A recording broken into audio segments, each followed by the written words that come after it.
I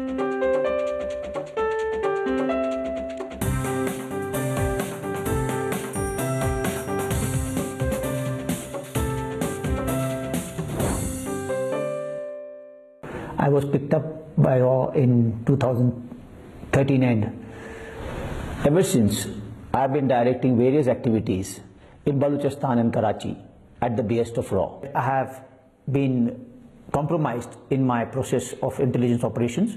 I decided to just end the mess I have landed myself in and just wanted to subsequently move on and जी जनाब, ये है वो इतराफ़ी बयान भारतीय जासूस कुलभूषण सुधीर यादव का, जिसकी बिना पर आज एक फ़ौजी अदालत ने उनको सज़ाए मौत सुनाई और साथ ही जो हमारे आर्मी चीफ़ हैं जनरल कमर बाजवा, उन्होंने इस सज़ा की तौसीक़ भी कर दी। बेशतर इल्ज़ामात सामने आ गए थे इस वीडियो कन्फेशन के थ्रू। गुज़िश्ता बरस जब मार्च में उनको माशकेल बलूचिस्तान से पकड़ा गया और उसके बाद ये कहा जा रहा था कि इस मामले को किस नहज पे ले जाया जाए, वो आज सज़ा के तौर पर वो नतीजा सामने आ गया है।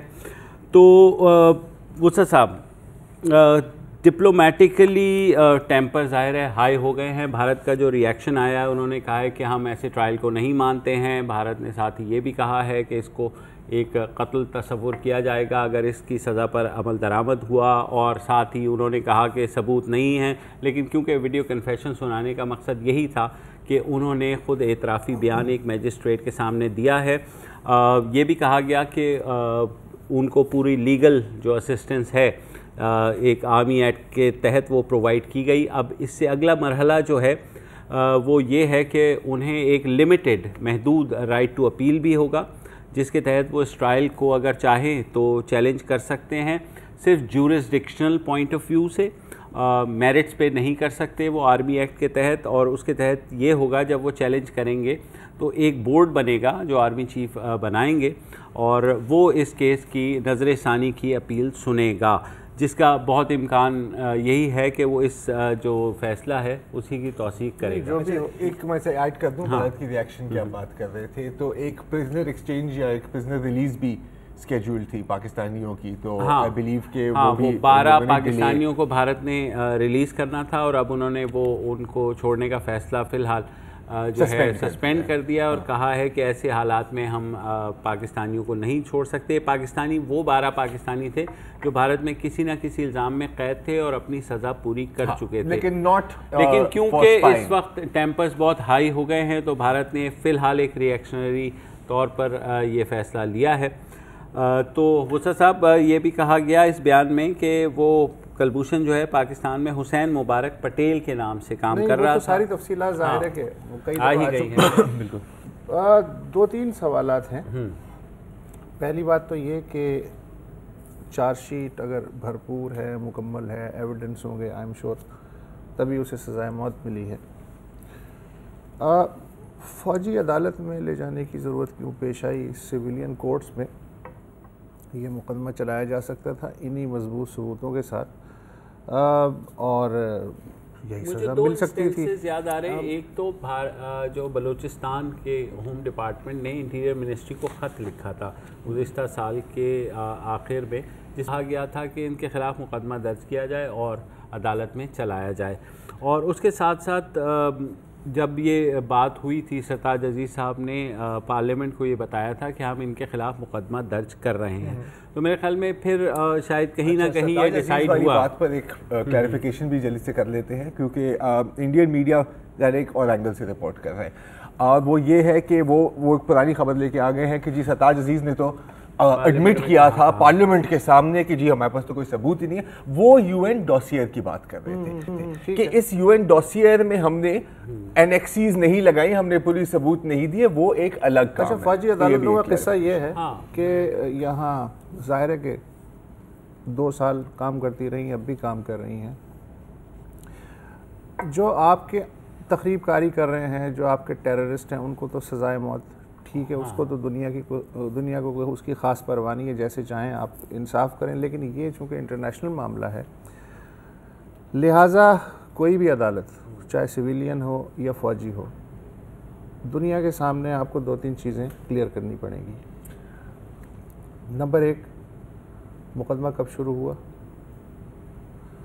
चार्जशीट बाकायदा क्या थी, और क्या क्या सबूत ज़ाहिर है कि उस पर थे, और नेटवर्क अगर पकड़ा गया तो क्या था, जो भी है वो सबूतों के चक्कर में आ जाएगा। ये पाकिस्तान के इंटरनल मामला तो है नहीं, ये लेकिन सिर्फ प्रेसिडेंट्स हैं। ये जो आप अभी बात कर रही थी ना अदालतों की, सिविलियन अदालत की भी मैं प्रेसिडेंट तो आपको 2-3 दे सकता हूँ। कुछ डिटेल्स डिफरेंट हैं बिकॉज जाहिर है कि पहले कोई केस नहीं है। हाँ, ये पहला केस है पाकिस्तान और भारत के दरमियान जहाँ फौजी अदालत में मैं कह ये रहा हूँ कि आम तौर से फौजी अदालतों में जो मुकदमे चलते हैं या अब तक चलते आए हैं उसमें ज़रूरी नहीं होता कि आप जो है चार्जशीट पब्लिक करें या आप करें, इसमें फैसले पब्लिक करें, ठीक है। लेकिन ये चूँकि इंटरनेशनल मामला है लिहाजा आपको फैसला और उसकी वजूहात प्लस जो एविडेंस या जो भी चार्जशीट है वो पब्लिक तो करनी पड़ेगी। लेकिन क्योंकि पाकिस्तान पाकिस्तान एक डॉसिया जो दिया है यूएन को, उसके अंदर ये कहा गया था कि हमने तफसील के साथ, जिसमें जाहिर है ये कन्फेशन भी होगा जिसकी हमने वीडियो चलाई है, लेकिन ये कोर्ट प्रोसीडिंग्स की बात कर रहे हैं, वो डॉसियर है। Again two different things. अगर हम अदालतों से हटके स्पाइंग पर ही आ जाते हैं तो आपने अभी कहा टेम्परेचर्स हाई, टेम्परेचर्स उस वक्त भी हाई हो गए थे जब यादव को गिरफ्तार किया गया था। मुझे याद है इंडियन मीडिया की सारी कवरेज हमारे सामने है, उस वक्त की भी क्लिप्स आप देख सकते हैं कि जी पाक भारत ताल्लुकात के लिए ये बहुत बुरा होगा, ये हो जाएगा, वो हो जाएगा, ठीक है। इंडियन एक्सप्रेस इनफैक्ट मुझे जाहिर है कि रॉ एजेंट का वो लफ्ज कहीं इस्तेमाल नहीं करेंगे, और उन्होंने कहा कि Yadav is the most high ranking official arrested on Pakistani soil, ये उनकी हेडलाइन बिल्कुल ठीक है। अब जहां तक अदालती कार्रवाई की बात हुई और खासतौर पर सजाए मौत की, तो सरबजीत सिंह का एक केस था, आपको याद होगा, जिनको कन्विक्ट किया गया पाकिस्तान की सुप्रीम कोर्ट ने, कन्विक्ट किया, सजाए मौत दी, और फिर वो पोस्टपोन होती गई, पोस्टपोन होती गई 16 साल तक, और आखिरकार 2013 में वो जेल में कत्ल हो गए ना, जेल में कत्ल हो गए। आप कश्मीर सिंह की बात कर रहे हैं, उस पर भी आएंगे। एक और केस है जिसके जवाब में फिर पाकिस्तानी को भी रिहा किया गया था, उस टिट फॉर टैट डिप्लोमेसी पर भी आएंगे। फिर रविंद्रा कौशिक थे, ठीक है, ये थिएटर एक्टर थे, बहुत अच्छा नाटक करते थे, तो रॉ ने इनको रिक्रूट कर दिया और इनफैक्ट पाकिस्तान आर्मी में भर्ती हो गए। इनको भी वही सेंटेंस, लेकिन अगेन पोस्टपोन, इवेंचुअली वो मरे ट्यूबरकुलोसिस और एस्थमा से। अच्छा, लोग रिहा भी होते हैं, जैसे आपने अभी जिक्र किया कश्मीर सिंह का। करामत रोही भी रिहा हुए थे। He was arrested in Pakistan in 1988. 2005 में वो रिहा हुए। कैसे? क्योंकि उस वक्त इंडियन पंजाब के चीफ मिनिस्टर आए थे पाकिस्तान और जनरल मुशर्रफ ने as a goodwill gesture repeat किया, और फिर अभी हमने बात की कश्मीर सिंह की, उसकी जो रिहाई थी वो ज्यादा सिविल सोसाइटी और अंसार बर्नी साहब के काम की वजह से हुई थी, और फिर जब वो बॉर्डर क्रॉस के गए उन्होंने कहा कि जी मैं तो था ही जासूस। मुझे ये बताइए ये कुलभूषण की फांसी पे अमल दरामद होगा या नहीं होगा? सर मुझे लगता है कि इसको जो है, मेरा अपना ज़ाती ख्याल है कि नहीं होगा। अच्छा। लेकिन जिस हद तक ऊपर ले गए हैं उस चीज़ों को अगर बैक ट्रैक करते हैं, क्योंकि कुछ आपने टॉक शोज देखे होंगे, कुछ बातें भी 2-3 दिन से चल रही हैं कि एक पाकिस्तानी रिटायर्ड कर्नल जो हैं वो नेपाल में भारत के कर्नल हबीब साहब जो हैं वो भारत के साथ जो नेपाल का बॉर्डर है वहाँ गए थे और वहाँ से गायब हो गए हैं। तो कुछ बातें दबे लफ्ज़ों में ये चल रही हैं कि शायद कोई प्रिजनर स्वैप हो जाए या कुछ इस तरह करके कोई बात हो जाए, लेकिन नथिंग कंक्रीट, क्योंकि भारत ने अभी तक ओन ही नहीं किया है कि ये पाकिस्तान के जो रिटायर्ड कर्नल हैं ये उनके पास हैं। जहाँ तक ये बहुत मुश्किल से, जहाँ तक आर्मी एक्ट के तहत केस चलाने और फैसला करने का वो है, तो जाहिर है अब शुरू होगी यहाँ से डिप्लोमेसी, बेसिकली सिफारतकारी। अब दोनों ममालिक कहीं ना कहीं बात करेंगे, बैकग्राउंड जो होगी कहीं बात होगी, कुछ ले कुछ दो की बुनियाद पे बात होगा। वो अलग बात है कि पाकिस्तान उस चीज़ को मानेगा या नहीं मानेगा, दैट इज़ सेपरेट थिंग। लेकिन एक कोशिश ज़रूर की जाएगी भारत की जानिब से, जो कि अगर हमारे केस में होता तो शायद हम भी करते किसी ना किसी तरह। स्टैंडर्ड ऑपरेटिंग प्रोसीजर बिल्कुल इन तरह के केसेस का, और उससे से आपके पास भी कुछ है। अच्छा, मुश्किल नहीं, वो तो है, वो तो यूजुअली स्वैप मुश्किल ये होती है कि जब आप आखिरी फैसला ले लेते हैं ना कि सजाए मौत हो गई और उसकी तौसीक भी हो गई, उसके बाद जब आप बैक फुट पे आते हैं इंटरनेशनल प्रेशर की वजह से या इलाकाई मसलियतों की वजह से, या आपके भी कुछ गोटियां फंसी हुई होती हैं, उनकी भी फंसी हुई होती है, एक बार्गेनिंग होती है ना। एक तो जब आप उस पर बैकफुट पे आते हैं तो मुश्किल ये हो जाती है कि जिसने फैसला करना था कर दिया, अब बैकफुट पे कौन आएगा? सब बड़े हैं। नहीं, हुकूमत आएगी ना। हाँ, कोई मसला हुकूमत ही नहीं। आएगी हुकूमत ना, आएगी। बिल्कुल, अगर आई बिल्कुल। तो नहीं, मैं वही उसी सिनेरियो की बात कर रहा हूँ। भाई। अगर बैकफुट पे आती है इंटरनेशनल या रीजनल मसलियतों की वजह से इस आदमी के मामले में, तो हुकूमत आएगी। हुकूमत के पीछे आने का मतलब ये है कि आप जो भी फिल्म डालनी है वो आप आसानी से सिविल हुकूमत के गले में डाल सकते हैं। और ये है कि जान भी छूट सकती है। इसका पैरेलल है ना Raymond Davis case for Raymond Davis case, वो यही था ना कि उस वक्त टेम्पर्स इतने हाई कर दिए गए कि अमरीकी जासूस और ये CIA और ये कर दिया और वो कर दिया। इन दी एंड साबिक ISI चीफ ने उनको निकाला और रास्ता भी खुद दिखाया कि जनाब ये इस्लामी लॉ है, आप इसको इससे इस्तेफादा और क्यों नहीं मुजाहरे करते? हुए हुकूमत हाँ, के खिलाफ। मुजाहरे हुए हुकूमत के खिलाफ, बाद में मेमो की शक्ल में हमने कुछ और भी देखा। तो कहने का मकसद ये कि अच्छा, अब बेहतर होता। मैं एक और मिसाल देता हूँ। हाँ। मसलन अजमल कस्साब केस ले लें, हाँ। ठीक है, सीधा सीधा है कि वो वहाँ पकड़ा गया, जो भी उसने किया। अब उसका केस कहाँ चला? सिविल कोर्ट में। सब कुछ हुआ, सजाए मौत भी हो गई, सजाए मौत पे अमल दरामद भी हो गया, ठीक है। लेकिन कहने को रह गया कि हमने सिविल कोर्ट में मुकदमा चला के उसको फांसी इसका दी। इसका इसका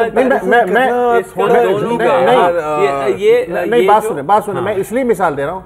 आप ये कहेंगे ना कि वो जासूस नहीं था, ये जासूस है, कंपैरिजन नहीं। वो सर ये इसके बारे में ये है कि आर्मी एक्ट के तहत इसलिए मुकदमा चलाया गया कि सर्विंग इंडियन नेवल फोर्स का ऑफिशियल था, जबकि Ajmal Kasab was a non state actor and a civilian terrorist, आप उसे जो भी कह लें। हाँ, तो वो सिर्फ फर्क है कि इसका केस आर्मी एक्ट के तहत इसलिए चला कि ये भारत कहता है कि नहीं ये रिटायर हो गए थे, हम कहते हैं कि नहीं, वो कह रहा है मैं सर्विंग ऑफिसर हूं और मैं सिर्फ नेवी से डेपुटेशन पे 2013 में मुझे रॉ ने हायर किया और बियॉन्ड दैट फिर मैंने जो कार्रवाइयां करनी थी की। तो ये थोड़ा सा लेकिन eight the end of the day जो आपकी बात है वो मैं भी करूंगा कि ये बार्गेनिंग चिप बनेगा।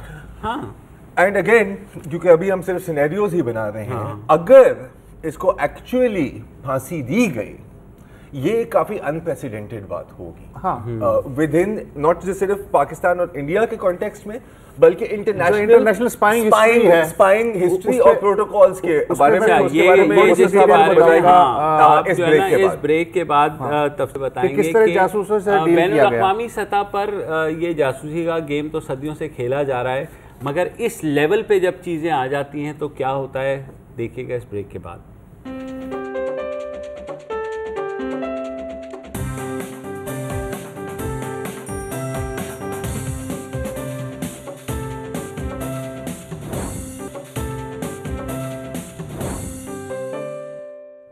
Welcome back.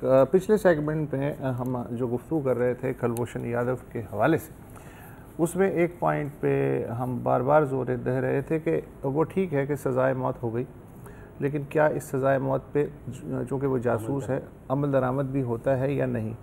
जो इंटरनेशनल स्पाइंग हिस्ट्री है उस पर अगर नज़र डाली जाए तो उमूमन ये देखने में आया है कि जो उस जासूस के मकामी जो साथी होते हैं या जो मकामी शहरी किसी मुल्क के लिए जासूसी करते हैं उनको तो फांसी हो जाती है, फायरिंग स्क्वाड के हवाले कर दिया जाता है, लेकिन जो गैर मुल्की जासूस होते हैं उनको उमूमन सौदेबाजी के लिए इस्तेमाल किया जाता है। मसलन मैं आपको 2-3 मिसालें दूंगा। जैसे अमरीकी एक जोड़ा है Julius and Ethel Rosenberg ji, famous Rosenberg, हम जो तारीख राहों में मारे गए, फैज साहब की नज़्म जो है उन पर, उनके बारे में ये था कि जी उन्होंने सोवियत यूनियन के लिए स्पाइंग की और जो एटमी राज थे वो उन्हें देने की कोशिश की। बहुत ही मशहूर ये केस है।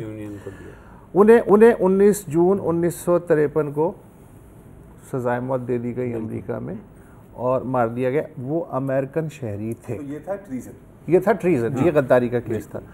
दूसरा जो ट्रीजन का केस है वो ये एक साहब है कर्नल ओलेग पिकोस्की, रूस के। सोवियत यूनियन में GRU जो थी मिलिट्री इंटेलिजेंस, उसके ये कर्नल थे और CIA और MI5 के लिए वो काम करते थे। और उनका सबसे बड़ा कारनामा ये है कि जब क्यूबन मिसाइल क्राइसिस शुरू हुआ है तो कर्नल पेकोस्की ने CIA को क्यूबा में जो सोवियत मिसाइल जहाँ जहाँ हैं बेसिस थे जी, उनकी इंडिकेशन दी। अमेरिकियों को उस वक्त तक नहीं मालूम था और ये बहुत बड़ा ब्रेक थ्रू था। फिर आपको पता है क्या हुआ, उनको हटाने पड़े सोवियत यूनियन को मिसाइल। अच्छा खैर, बहरहाल ये पेकोस्की साहब जो हैं वो पकड़े गए और मई 1963 में उन्हें सोवियत यूनियन में सजाए मौत दे दी गई।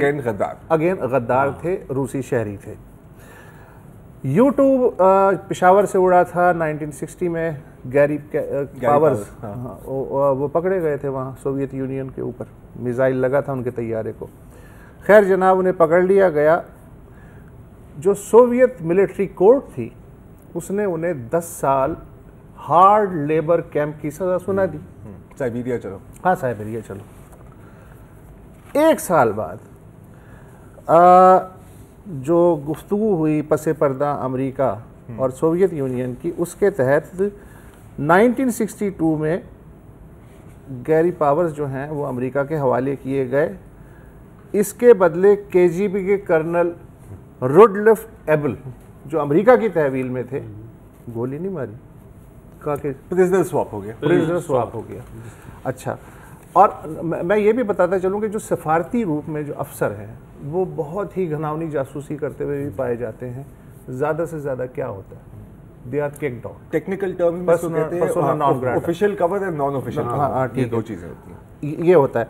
एक साहब थे जो ईस्ट जर्मनी जो थी स्टासी सीक्रेट सर्विस, उसके एजेंट थे। उनका नाम था गंतर गुलियम। वो west German chancellor Willy Brandt, जो कि बहुत बड़ा नाम है, उसकी नाक का बाल बन गए, उसकी किचन कैबिनेट में शामिल हो गए। और सारी जो रियल टाइम में जो चीज़ें होती थी वो सारी की सारी स्टासी ईस्ट जर्मनी तक पहुंच जाती थी। खैर, जब वो पकड़े गए 1973 में, ब्रांड साहब को ज़ाहिर है शर्मिंदगी में इस्तीफ़ा देना पड़ा। इनको जो गंतर साहब थे, इनको 13 साल कैद की सज़ा हो गई। 8 साल बाद 1981 में एक है ग्लियानचक ब्रिज, जो कि वेस्ट जर्मनी और ईस्ट जर्मनी के दरमियान जो है, वेस्ट बर्लिन और पॉट्सडम के दरमियान, वो कहलाता है जासूस पुल है। तो वहाँ जनाब इन्हें लाया गया और इनको ईस्ट जर्मनी के हवाले कर दिया गया। और उसके बदले जो मगरबी जासूस थे जो ईस्टर्न ब्लॉक के कब्जे में थे, वो जर्मनी पहुँचा दिया। बड़ा फिल्मी सीन है। अच्छा, 1986 में आपको याद होगा, रूसी एक यहूदी मुनरिफ थे अनातोली शरांस्की, जो बाद में इसराइल आए और पॉलिटिकल पार्टी बनी, पार्लियामेंट के मेंबर ही बने। उनके बदले कई सोवियत ब्लॉक के जासूस इसी ग्लैंचिक ब्रिज पे रिहा किए गए और उनका स्वैप हुआ। और 1985 में जो सबसे बड़ा स्वैप हुआ वो ये था कि सोवियत ब्लॉक के 4 चोटी के जासूस जो मगरिब के कब्जे में थे, उनके बदले सोवियत ब्लॉक के कब्जे में जो 23 मगरबी जासूस थे वो रिहा हुए। तो जनरल प्रैक्टिस आमतौर पे ये होती है कि पकड़ पकड़ के दड़बे में रखते हैं, सजाएं वजाएं भी सुना देते हैं, लेकिन जब होता है तो ये एक जनरल प्रैक्टिस है। और एक है एना चैपमैन, अच्छा, जो कि ताज़ा तरीन। जी, आपने बात की ना कि 1985 में ये स्वैप डील हुई। इस स्वैप डील के बाद जो सबसे बड़ी स्वैप डील थी वो हुई है यूएस और रशिया के बीच में, उस वक्त तो चले सोवियत यूनियन था, वो हुई 2010 में। और इस स्वैप डील के मरकजी किरदार थी एना चैपमैन, जो अभी आपकी स्क्रीन पर आपको नजर आ रही हैं। इनकी बड़ी इंटरेस्टिंग स्पाई स्टोरी थी, the spy who loved me वाली हेडलाइंस भी चली थी इसके ऊपर और बहुत इंटरेस्टिंग आती हुई थी। बेसिकली 1982 में पैदा हुई व्लादिवोस्टॉक में, रूस में। फिर इंग्लैंड में पढ़ रही थी तो वहाँ पर एक इंग्लिश से बंदे से मिली, शादी भी की। फिर बीच में कहीं she started working for KGB। शादी के बाद आखिरकार फिर तलाक भी हो गई थी। शी मूव टू न्यूयॉर्क और वहाँ पर एक प्रॉपर्टी बिजनेस स्टार्ट की और हर टॉप रेस्टोरेंट, हर टॉप नाइट क्लब और हाई सोसाइटी में वो इन्फिल्ट्रेट हो गई। और गोल उसका ये था कि आप पॉलिसी मेकिंग सर्कल्स में इन्फिल्ट्रेट करो। तो 2010 में आखिरकार वो बस्ट हुई, एक FBI एजेंट ने बस्ट किया और इनको और 9 और रशियन स्पाइस को अरेस्ट किया, जिनको फिर अंदर खानी quickly without much media coverage exchange सुना आजकल करा टॉक दिया। शोज कर रही हैं। और हाँ, then she went back to Russia. अच्छा नहीं, तो बड़ी स्टार बनी है यार। इन्होंने मतलब मॉडलिंग की है रैम्प स्पेस के बाद, मैक्सिम मैगजीन की कवर पर आई हैं, और इनफैक्ट एक बैंक में भी काम कर रही हैं as special adviser to the fund manager. और एक उनका टीवी शो भी है जिसमें वो बर्म्यूडा ट्रायंगल किस्म की जो मिस्ट्रीज हैं उनको समझने की कोशिश कर जरार एना चैपमैन तो एक्सपर्ट है यार। सर मैं आपको पता है रिसर्च वाली हाँ मजा है बिल्कुल नहीं, बनती भी है that's रिसर्च। wonderful। तो और जनाब ये my होता job है है। जासूसों at the end of the day normal procedure ये है। अब आगे हालात जो भी हो बहरहाल वो आगे देखेंगे। फिलहाल एक वक्फा ले लेते हैं।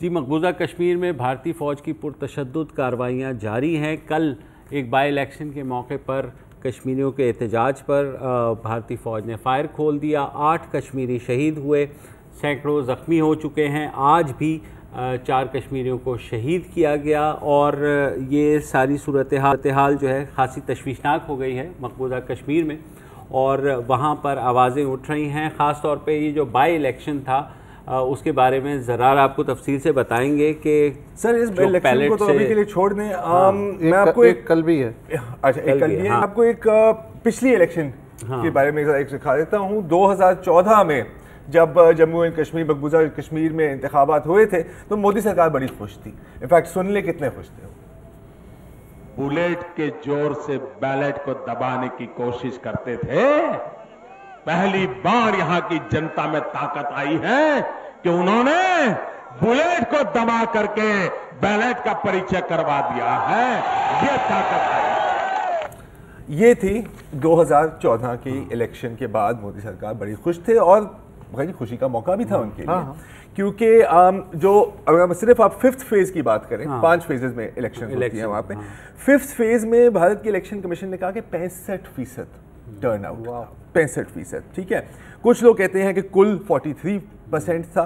उमर अब्दुल्ला साहब कितनी मेहनत से 65 से ये 7% पे ले आई यार। कितनी मेहनत की इंडियन गवर्नमेंट ने। इसमें भी करेक्शन, 7% भी नहीं, 6.5%। 6.5 कितनी मेहनत की होगी यार। उमर अब्दुल्ला, ये जो आपने बात अभी की है ना, उमर अब्दुल्ला साहब ने 100% यही बात की है। उनकी ट्वीट थी कि 2014 में 26%, उनके कहने से 26% है, to 6.5% in 2017। हम किस पर इल्ज़ाम डालें अभी जो कश्मीर के साथ हो रहा है? अच्छा, ये कंसिस्टेंटली यही बात करते आ रहे हैं। उन्हें ये भी कहा है कि 8 लोग मरे हैं in the worst election in living history. ये उन्होंने कहा था। अच्छा, उसके बाद और एक कॉन्स्टिट्यूंसी में एक कॉन्स्टिट्यूंसी। अच्छा, उसके बाद क्या हुआ है, मजेदार बात ये भी हुई है कि होम सेक्रेटरी जो हैं भारत के, उन्होंने इलेक्शन कमीशन को कहा कि जी अब आप पोस्टपोन कर दें, because I quote the situation is not conducive for any democratic process. ये सिर्फ होम सेक्रेटरी का कहना नहीं है। जो वजीर आजम है महबूबा मुफ्ती, ठीक है, वजीर आला महबूबा मुफ्ती, उन भाई हैं तसद्दुक हुसैन जो पीडीपी के कैंडिडेट हैं इसी इलेक्शन से। उनने कहा कि जी इसको करना होगा बिकॉज आप ना लोगों को मजबूर कर सकते हैं वोट डालने पर, ना आप उनको मजबूर कर सकते हैं वोट ना डालने पर। जी मतलब कि चीफ मिनिस्टर का भाई उनकी अपनी बहन की गवर्नमेंट की सिक्योरिटी अरेंजमेंट्स पर क्रिटिसिज्म कर रहा है। सिचुएशन यहां तक पहुंची। आपने कहा कि कितनी मेहनत करनी होगी, बहुत मेहनत। मैं इसका आई विटनेस भी हूं एक तरह से। 2009 में मैं कवर कर रहा था इंडियन लोकसभा के जो इलेक्शन हुए बीबीसी की तरफ से, तो कश्मीर में और श्रीनगर में और मुज़फ्फराबाद में भी मुझे घूमने फिरने का अच्छा खासा मौका मिला। अच्छा, वहाँ तारीख़ी तौर पे जो टर्न आउट है वो 15-16% से ज़्यादा कभी भी नहीं रहा। तो मतलब 26 भी अगर है तो बहुत है। अच्छा, हुआ ये कि जो 2009 के इलेक्शन हुए उस पे according to the election commission 32-33% polling हुई। अच्छा, लाइनें वाइनें ज़ाहिर है मैंने भी देखी। मैंने एक साहब से पूछा जो कि वहाँ के पुलिस कमिश्नर थे कि ये चक्कर क्या है, ये टर्नओवर कैसे बढ़ा है। उन्होंने कहा जी बात यह है कि हमने थोड़ा सा दिमाग लड़ाने की कोशिश की। अच्छा, वो मुझे ज़ाहिर है प्राइवेट कैपेसिटी मुझसे बात करें, थोड़ा सा दिमाग ये लड़ाया है कि हमने कैलकुलेट ये किया कि 4-5 जमातें हर कॉन्स्टिट्यूंसी में उनके उम्मीदवार होते हैं और कोई उनका वोट किसी ने दे दिया किसी ने दिया, तो मिल मिला के 14-15-16% से ज़्यादा नहीं होते। हमने ये किया कि इंसेंटिव दिया कि कोई भी अगर आज़ाद कैंडिडेट खड़ा होगा किसी भी कॉन्स्टिट्यूंसी से तो आधे अखराजात उसके और आधे गवर्नमेंट सब्सिडाइज करेगी। क्या बात है सर।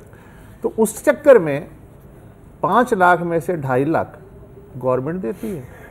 2.5 लाख वो, अच्छा हम रसीदें भी नहीं मांगते, ये by one get one free type. नहीं हम रसीदें भी नहीं मांगते, बस वो कहते कि यार 5 लाख है तो 2.5 लाख हम उन्हें दे देते।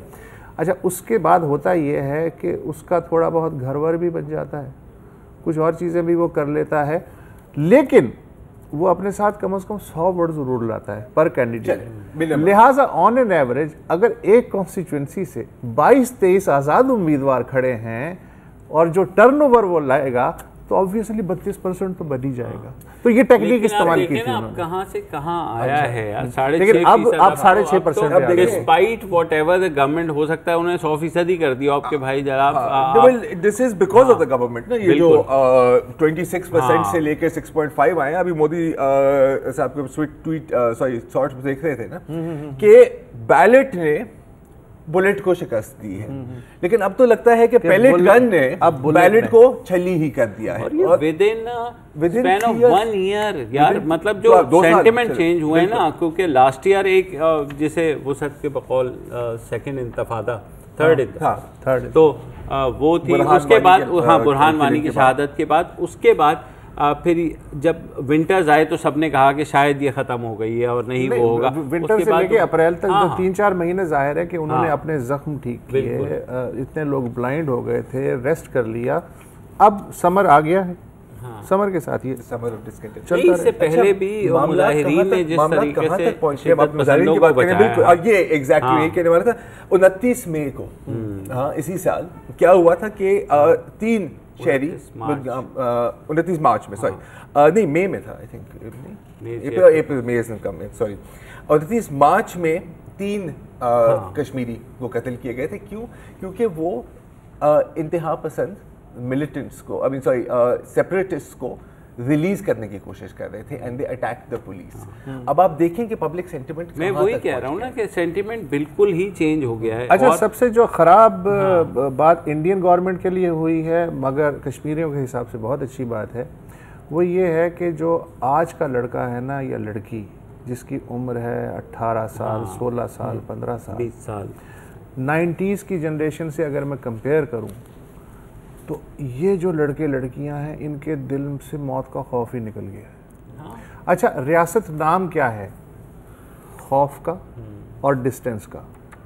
जब रियासत का खौफ मेरे दिल से निकल गया तो रियासत तो ख़त्म है मेरे लिए। जब मेजॉरिटी के घरों में इस तरह शहादत होगी सर, तो फिर वही है, रिएक्शन तो आएगा ना। मिर्ज़ा वहीद साहब जो है बहुत मशहूर ऑथर हैं, कॉलमनिस्ट भी हैं, उन्होंने भी तकरीबन इसी तरह की बात की है, स्पेशली विंटर के बारे में। उन्होंने कहा आप इसको नॉर्मल ना समझें कि 3 महीने तक लोग अपने घर में बैठकर अपने जख्म बांध रहे हैं, ये नॉर्मल सी नहीं है, आप देखें आगे क्या होने वाला है। और मुझे तो लग रहा है, मतलब अगर आप पूरे भारत में जो सेंटिमेंट एक जो क्रिएट हो रहा है, तो आई सी मोर स्टेट रिप्रेशन, इसमें कोई आप, मुझे नहीं लगता कि कोई हैंड आउट करेगा। अच्छा, टेक्निक चेंज हुई है ना। हाँ, जितने राइटर्स हैं और जितने थिंकर्स हैं कश्मीर से, मकबूजा कश्मीर से, सब यही बार बार वार्न कर रहे हैं। और अभी से नहीं, लास्ट ईयर भी कर रहे थे, तब मोदी गवर्नमेंट ने डिसमिस कर दिया कि नहीं जी, और हमने काबू पा लिया और पैलेट गन्स मार मार के आप ये समझे कि आपने रिप्रेशन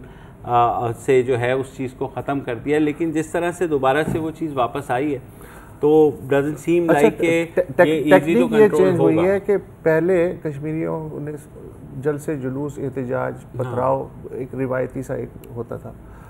अब ये है कि वो सीख गए कि रहना कैसे है। अब आप देखें कि जहाँ इंडियन फोर्सेस मिलिटेंट्स के पीछे जाती हैं, नौजवान भी वहाँ इकट्ठे हो जाते हैं ताकि ऑपरेशन मुश्किल हो जाए। आप ये देखें कि पहले औरतों को बहुत ज़्यादा आगे नहीं जाने देते थे, अब औरतों को और बच्चियों को भी उन्होंने कहा है कि आप भी आ सकती हैं, आप जो कर सकती हैं करें। इसके अलावा उनका जो ये जो मॉडर्न गैजेटरी आई है, व्हाट्सएप वगैरह, सोशल मीडिया का जो इसका जितना इंटेलिजेंट यूज़ अब देखने में आ रहा है, ये जो कश्मीरी लड़के लड़कियां कर रहे हैं, इसने एक ऐसी नफसियाती फ़ज़ा क्रिएट कर दी है कि पैलेट गन्स तो इस्तेमाल कर ली। पहले इंडियन गवर्नमेंट को जवाब नहीं देना पड़ता था, international community. This is for the first time कि पैलेट गन जो है वो उसके गले का हार बन गई है। वो कहते हैं जी ठीक है, कश्मीर आपका है या नहीं है वो एक बात की बात है, ये क्या है? तो ये चीज़ें जो है ना, ये बहुत ही अजीब और गरीब सिचुएशन बन गई। या तो कभी मुजाहरे होते थे या तो कभी मिलिटेंट एक्शन होता था। अब की कॉम्बिनेशन देख रहे हैं, और अगर ये एक लेजिटिमेट पीपल्स वॉर में तब्दील हो गई तो फिर आप नहीं रोक सकते। ये वॉर तो खैर चल रही है और आगे स्ट्रेंथन भी होगी। फिलहाल एक छोटी सी ब्रेक लेते हैं और ब्रेक के बाद वापस आते हैं।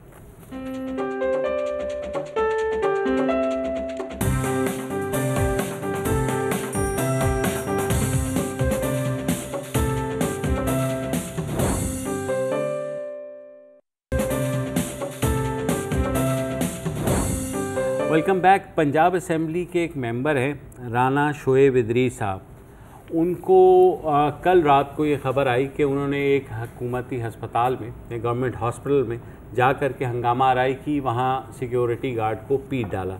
उस सिक्योरिटी गार्ड का कसूर ये था कि उन्होंने सिर्फ उन्हें ये कहा कि जनाब आप जिसकी भी इयादत के लिए आए हैं अपने गनमैन जो हैं साथ ना लाएं। इस बात पर तू मैं भी हो गई और झगड़ा भी हो गया। फिर कुछ उनके सिक्योरिटी गार्ड जो हैं जो अस्पताल के थे वो भी आए तो उनके बंदों ने उनको भी पीट दिया। अब इंक्वायरी चल रही है और अस्पताल इंतज़ामिया ने ये कहना है कि अगर आज़ादाना इंक्वायरी करा ली जाए तो पता लग जाएगा कि किसका कसूर था, क्योंकि एमपीए साहब कह रहे हैं कि मैंने तो कुछ किया ही नहीं। उन्होंने कहा मैं तो अकेला शरीफाना तौर पर मैं साहब तो कह रहे हैं कि उस पे जुल्म हुआ है एमपीए साहब पे। आप एमपीए साहब का जो है ना इस्तेकाक मजरूर ना करें।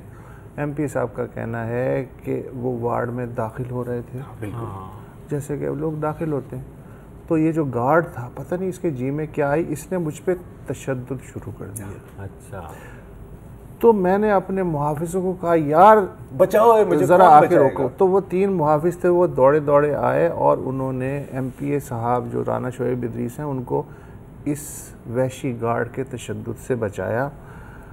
अब राना साहब पंजाब असम्बली में ना सिर्फ तहरीक इस्तेहकाक पेश करेंगे बल्कि उन्होंने ये भी कहा है कि वो इसको सबक सिखा देंगे। हाँ, सबक सिखाएंगे। जुर्त कैसे, सबक सिखाने की आदत जुर्त कैसे हुई? अच्छा, सिर्फ इसलिए नहीं कि उसने एलिजिडली एमपीए साहब पर हाथ उठाया, लेकिन एलिजिडली, मैं तो एलिजिडली कहूंगा ना सर, आप एमपीए साहब के बयान पे शक कर रहे हैं। लेकिन एमपीए साहब का ये भी दावा है कि ये गार्ड बाकी मरीजों के साथ भी बदतमीजी करता, मुझे बर्दाश्त नहीं हुआ जी। इंसानियत का, एग्जैक्टली, ये तो डिफेंडर ऑफ ह्यूमन राइट्स। बिल्कुल, इससे भी पहले, अब से ठीक 3 साल पहले ऐसा ही एक वाकया हुआ था फैसलाबाद में। खुरेआम वाला पुलिस स्टेशन है, वहाँ ये 6 बेगुनाह लोग पकड़, पुलिस वालों ने, आपको पता है पुलिस का तो काम ही है, 6 बेगुनाह लोग पकड़ लिए। ये गए 50-60 लोगों के साथ और पुलिस वालों से कहा कि यार ये बेगुनाह, इनको ज़रा रिहा करो, या जो भी किया उन्होंने। पुलिस वाले ज़ाहिर अकड़ गए, वो अपनी अकड़ में थे। एमपीए को भी नहीं पहचानने से इनकार कर दिए, माथे पे आंखें रख ली। तो मजबूरन उन्हें ठोकना पड़ा थाने वालों को ना, एसएचओ वगैरह, कपड़े शपड़े फट गए। गर्मी सर्दी हो ही जाती है, पंजाबी फिल्मों में ऐसी मुज़ाकरात होते हैं। तो उसके बाद चीफ मिनिस्टर नवाज जो शहबाज शरीफ हैं, उनको पुलिस ने उनके कान भरे, चुगली खाई अपना राना शोएब इदरीस की कि ये बदमाशी की इन्होंने, और थाना और कार्य सरकार मुदाखलत वगैरह।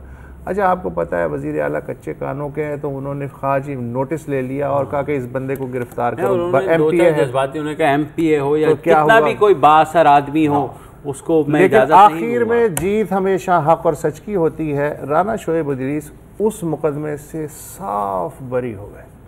सच्चाई की अच्छा, फतह। हालांकि उस वक्त के जो पंजाब के जो लॉ मिनिस्टर थे राणा मशहूद साहब, उनका कहना था कि जी इंक्वायरी रिपोर्ट हमने देखी है और ये ही जिम्मेदार हैं एमपीएस साहब, पुलिस अफसर नहीं एमपीएस साहब। अच्छा। एमपीएस साहब तो इसीलिए शायद किताबों में क्या रखा इसलिए है शायद यार, एक बार मतलब फिर ये एक आजादाना कैसी इंक्वायरी बातें की कर रहे हमें हो? जरूरत है हाँ। ताकि पता लगे कि मतलब राणे ने राणा का साथ नहीं दिया। राणे के नहीं, के लेकिन साथ चीफ मिनिस्टर शहबाज शरीफ अच्छा, ने तो कहा हम राणा शोएब इदरीस के पीछे क्यों गड़ गए? मतलब एक साहब थे जमशेद दस्ती साहब, हाँ, उनके हर तीसरे चौथे महीने वो आवाम के दर्द में किसी भी सरकारी दफ्तर में घुस जाते थे और एक चमाट खींच मारते थे।